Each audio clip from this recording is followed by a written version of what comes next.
झारखंड के 20 ADM rank के अधिकारियों और 17 अन्य सेवाओं से जुड़े अधिकारियों के खिलाफ कल यानी 8 मई को वारंट जारी हो सकता है। इन 20 अधिकारियों में से एक आईएएस और एक आईपीएस रैंक में प्रोन्नत हो चुके हैं। दरअसल ये कार्रवाई जेपीएससी के बहुचर्चित मेधा घोटाले में हो सकती है। इस मेधा घोटाले की जांच कर रही सीबीआई ने जेपीएससी संयुक्त प्रवेश प्रतियोगिता परीक्षा प्रथम और द्वितीय में 55 अधिकारियों को नियुक्ति को गलत पाया है। इन पर गलत ढंग से परीक्षा में सफल होने का आरोप था, जिसे सीबीआई ने जांच में सही पाया है। इनमें जेपीएससी प्रथम के 20 और द्वितीय के 35 अधिकारी हैं। जांच पूरी होने के बाद 2 साल पहले सीबीआई ने इन अधिकारियों के खिलाफ चार्जशीट दायर करने की अनुमति मांगी थी। अब सीबीआई ने जेपीएससी फर्स्ट के कुल 37 आरोपियों के खिलाफ चार्जशीट दायर कर दिया है। इनमें से 20 नियुक्त एनडीए स्तर के पदाधिकारी हैं। बता दें कि सीबीआई ने जेपीएससी प्रथम के 62 और द्वितीय के 172 अधिकारियों की नियुक्ति की जांच शुरू की थी। जेपीएससी प्रथम में सफल 2 अधिकारियों का यूपीएससी की परीक्षा में सफल होने पर आईपीएस और आईआरएस कैडर में चयन हो चुका है। इसके बाद 62 अधिकारियों की जांच की गई है, जिनमें 20 अधिकारियों के गलत ढंग से परीक्षा में सफल होने की पुष्टि हुई है। इस तरह जेपीएससी द्वितीय में 35 अधिकारियों ने गलत ढंग से सफलता पाई है। ये गड़बड़ियां आई थी सामने। कई अधिकारियों ने उत्तर पुस्तिका में कुछ भी नहीं लिखा और नंबर दे दिए गए। कई उत्तर पुस्तिकाओं में अंदर नंबर कुछ और थे, मुख्य पृष्ठ पर कुछ और नंबर। कुछ अभ्यर्थियों की उत्तर पुस्तिका के मुख्य पृष्ठ पर 33 नंबर को 88 नंबर कर दिया गया। कुछ उत्तर पुस्तिकाओं में सवालों के जवाब गलत थे, लेकिन पूरे नंबर दिए गए। सीबीआई उन परीक्षकों के खिलाफ भी जांच कर रही है जिन्होंने नंबर देने में गड़बड़ी की है। सीबीआई ने उत्तर पुस्तिकाओं का मूल्यांकन भी कराया है। इसमें पूर्व और वर्तमान परीक्षकों द्वारा दिए गए नंबर में भारी असमानता पाई गई। अब सीबीआई पहले के परीक्षकों से पूछताछ कर रही है। उनसे यह जानने की कोशिश कर रही है कि उन्होंने किस दबाव में ज़्यादा नंबर दिया था। दोषी पाए गए ऐसे शिक्षकों के खिलाफ अलग से चार्जशीट दायर होगी।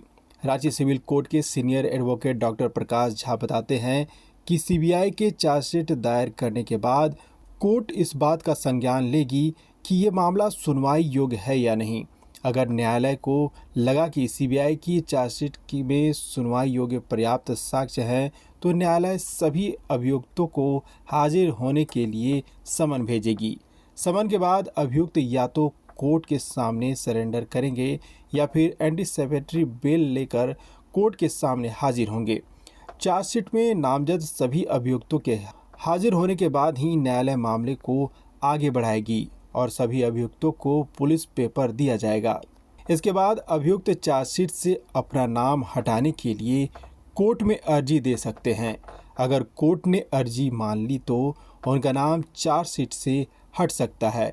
अर्जी खारिज होने के बाद सभी अभियुक्तों के खिलाफ चार्ज फ्रेम किया जाएगा और कोर्ट ट्रायल शुरू होगा। सीबीआई द्वारा जिन अभियुक्तों के विरुद्ध चार्जशीट दिया गया है, अब न्यायालय से उनका वारंट लेकर उन सभी को गिरफ्तार करने का कार्रवाई करेगी और जो पूर्व से जमानत पर चले आ रहे हैं उनके पास ये अधिकार होगा कि वो चार्जशीट जो अभी सबमिट हुई है उनके विरुद्ध वो अपना डिस्चार्ज फाइल कर सकते हैं। अन्यथा कोर्ट केस चार्ज करने के बाद गवाही की प्रक्रिया प्रारंभ होगी और आगे ट्रायल प्रारंभ हो जाएगा। लेकिन इसमें जो अभियुक्त जमानत नहीं लिए उनको गिरफ्तार करने के लिए सीबीआई स्वतंत्र होगी, उनकी गिरफ्तारी सुनिश्चित करेगी सीबीआई। तो इसमें जो एक तो अध्यक्ष हैं जो कि दिलीप प्रसाद जो कि मेन इसमें है, लेकिन उनके साथ में जो लोग जिन लोगों ने पैसा कह सकते हैं घूस देकर या फिर जोड़ तोड़ करके जो पास हुए थे, उन पर क्या कार्रवाई कर सकती है कोर्ट? मैंने आपको बताया कि दिलीप प्रसाद और 39 अन्य लोगों के विरुद्ध जो नामजद हैं उनके विरुद्ध चार्जशीट सीबीआई ने दाखिल किया है। अब उन सभी की गिरफ्तारी सुनिश्चित करेगी सीबीआई जिन्होंने जमानत नहीं लिया और जिनका नाम चार्जशीट में है। चार्जशीट में जिनका नाम होगा और उन्होंने जमानत नहीं लिया होगा उनकी गिरफ्तारी सुनिश्चित करेगी सीबीआई, क्योंकि उनकी उपस्थिति के पश्चात ही केस चार्ज हो सकता है। जब तक वो न्यायालय में उपस्थित नहीं होंगे तो केस चार्ज नहीं होगा। तो उन सभी को नोटिस किया जाएगा, या तो नोटिस करेगी, कोर्ट नोटिस भी करती है, और सीबीआई को ये अधिकार भी होता है कि वो अगर दोषी प्राइमा फेसी मान लिया है उन लोगों को, तो उन लोगों को के विरुद्ध न्यायालय से वारंट लेके उन लोगों को गिरफ्तार कर लेगी। ट्रायल शुरू हो जाता है। ट्रायल में अभी समय है, क्योंकि जब तक सभी की उपस्थिति सुनिश्चित नहीं हो जाएगी।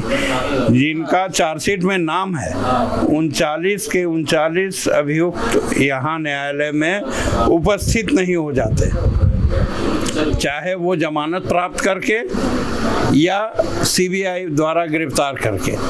उनकी उपस्थिति कंप्लीट नहीं हो जाती है तब तक केस चार्ज नहीं होगा।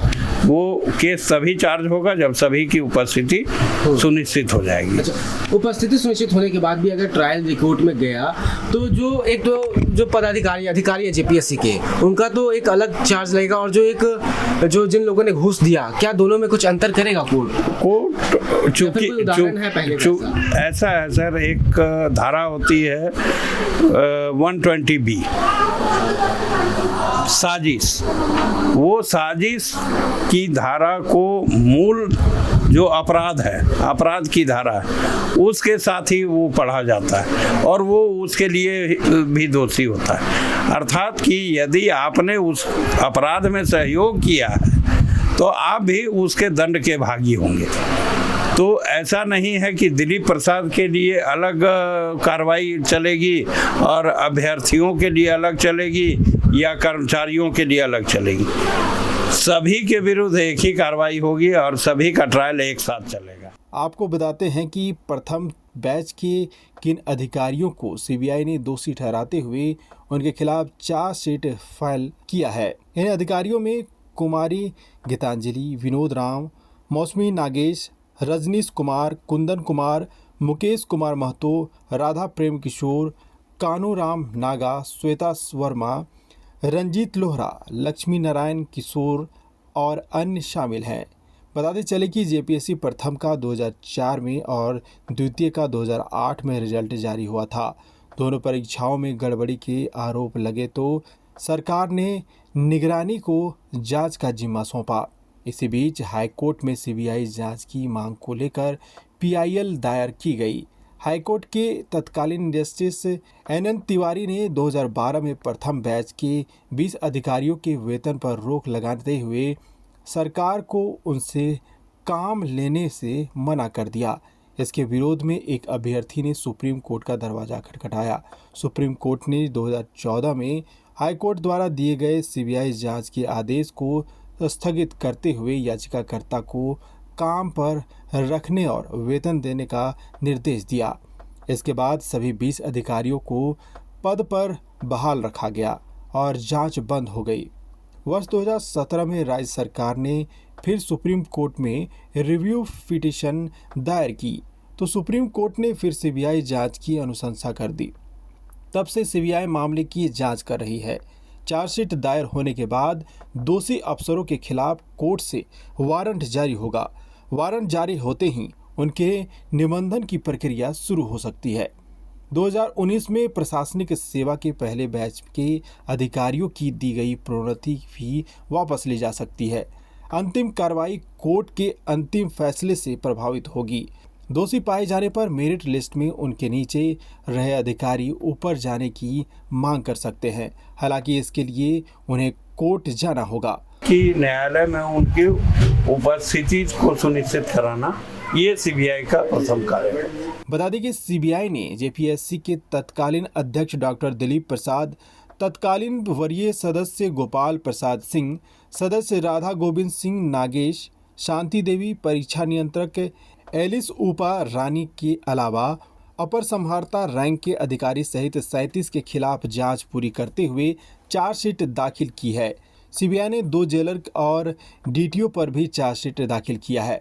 चार्जशीट में 25 से 30 ऐसे आरोपित हैं जो जेपीएससी की परीक्षा में फर्जीवाड़ा कर अफसर बने हुए हैं।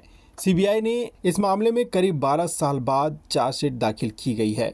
मामले में अब अदालत 8 मई को चार्जशीट पर संज्ञान ले सकती है। संज्ञान लेने के बाद चार्जशीट आरोपितों के खिलाफ समन जारी किया जाएगा।